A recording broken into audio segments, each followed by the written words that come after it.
تو ایمان کے مختلف تقاضے ہیں اور ایمان کے مختلف درجات ہیں، ان کے حوالے سے بات ہو رہی ہے۔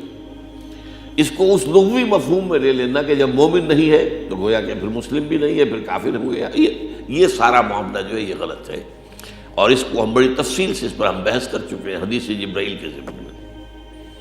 اب یہاں جو بات بیان کی جا رہی ہے، جس کو ہم عام معنی میں کہیں گے شرافت، مروت، کسی شخص میں شرافت اور مروت کا تقاضا یہ ہوگا، آپ جو چیز اپنے لیے پسند کر رہے ہیں اپنے بھائی کے لیے بھی وہی پسند ہے۔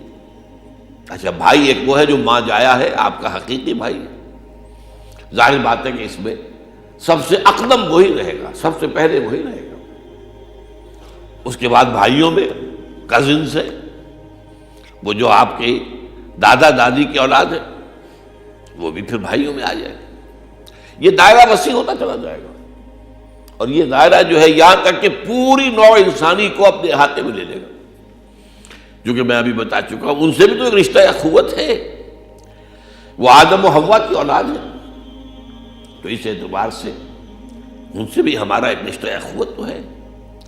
تو اگر ہمیں کوئی خیر ملا ہے تو ہمارے ایمان کا تقاضا یہ ہے کہ وہ خیر ہم پسند کریں کہ ہر بھائی کو ملے، درجہ بدرجہ، الاقرب فالاقرب، الاقرب فالاقرب، لیکن درجہ بدرجہ یہ بات پھیلتی چلی جائے گی۔ اب اس میں سب سے بڑی بات فرض کیجیے اللہ تعالیٰ نے آپ کو صحت دی ہے، آپ چاہیں کہ آپ کے بھائیوں کے اندر بھی صحت ہو، کوئی بیماری ہے، مرض ہے، ان سے اللہ تعالیٰ شفا دے دے۔ آپ کو اللہ نے دولت دی ہے، آپ کو یہ پسند کرنا چاہیے کہ آپ کے بھائیوں کے پاس بھی ہونا چاہیے، اللہ تعالیٰ انہیں بھی وہ دولت سے سرفراز فرمائے۔ لیکن سب سے بڑی بات کیا ہے؟ سب سے بڑی دولت ہدایت ہے۔ اگر اللہ نے آپ کو ہدایت سے سرفراز فرمایا ہے تو اب اس کا تقاضا یہ ہے کہ آپ یہی اپنے بھائی کے لیے پسند کریں کہ وہ بھائی بھی اللہ تعالیٰ اسے ہدایت دے، اس کے لیے کوشش کرے، اس کے لیے محنت کرے، جیسے کہ سورہ تحریم میں آتا ہے یا ایھا الذین آمنوا قوا انفسکم واہلیکم نارا، اے ایمان والو بچاؤ اپنے آپ کو اور اپنے اہل و عیال کو آگ سے۔ یہ بھی تو وہی خیر خواہی ہے، الدین والنصیحہ جو ہم حدیث پڑھ چکے ہیں، اس کے اندر بھی ظاہر بات ہے کہ اس ہدایت کو عام کرنا، لوگوں تک پھیلانا، پہنچانا، یہ بھی اسی حدیث کا لازمہ ہو جائے گا۔ لا یؤمن احدکم حتی یحب لاخیہ ما یحب لنفسہ۔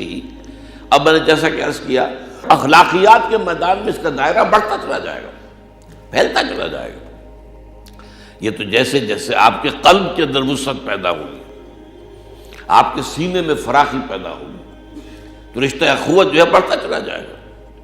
اور یہ پھر وہ چیز ہے کہ جو خلق کی ہدایت کے لیے، نوع انسانی کو سیدھے راستے پر لانے کے لیے ایک وقت ایسا آ جاتا ہے کہ پھر انسان کے لیے اس کے سوا کوئی اور کام کرنے کو اس کا جی چاہتا ہی نہیں۔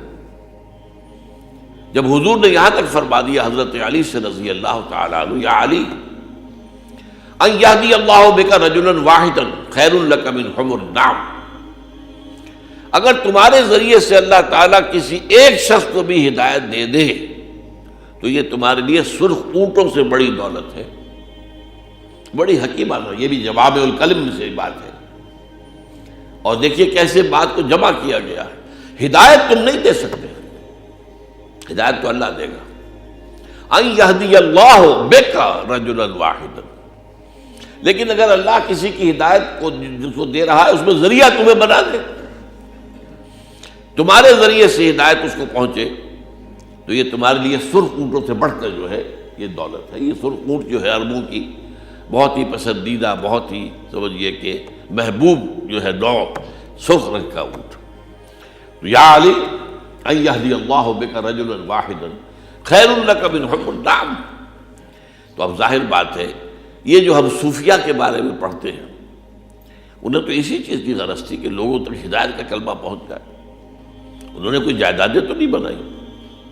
یہ اولیاء اللہ، یہ دوسری بات ہے کہ آج ان کے مقبروں پر کیا ہو رہا ہے، مشرکانہ حرکات ہو رہی ہیں، بدعات ہیں، بہت ہی شریعت کے خلاف افعال سر انجام پا رہے ہیں، میلے لگے ہوتے ہیں اور میلے میں عصمت فروشی کا دھندا بہت بڑے پیمانے پر ہوتا ہے، یہ سارا کچھ ہو رہا ہے اور ہو رہا ہے ان کے نام پر۔ اور جو گندی نشکین ہیں وہ عیاشیاں کرتے ہیں، انہوں نے تو عسرت میں زندگی گزاری تھی۔ بابا فرید شکر گنج رحمۃ اللہ علیہ کے بارے میں آتا ہے بسا اوقات اس کے سوا کچھ نہیں ہوتا تھا کہ پانی میں تھوڑا سا نمک ڈال کر اس سے سوکھی روٹی جو ہے وہ ذرا گیلی کر کے کھانی۔ انہوں نے زندگی اس طور سے گزاری، انہوں نے کوئی کاروبار نہیں کیا، حالانکہ کاروبار کرنا کوئی حرام تو نہیں ہے، لیکن ایک سینس آف ویلیوز ہے۔ کاروبار سے مجھے کیا حاصل ہوگا؟ کوئی معاش حاصل کر لوں گا، اور اگر میرے ذریعے سے اللہ ہدایت پھیلا دے تو جو کچھ مجھے آخرت میں حاصل ہوگا اس کا تصور بھی نہیں کیا جا سکتا۔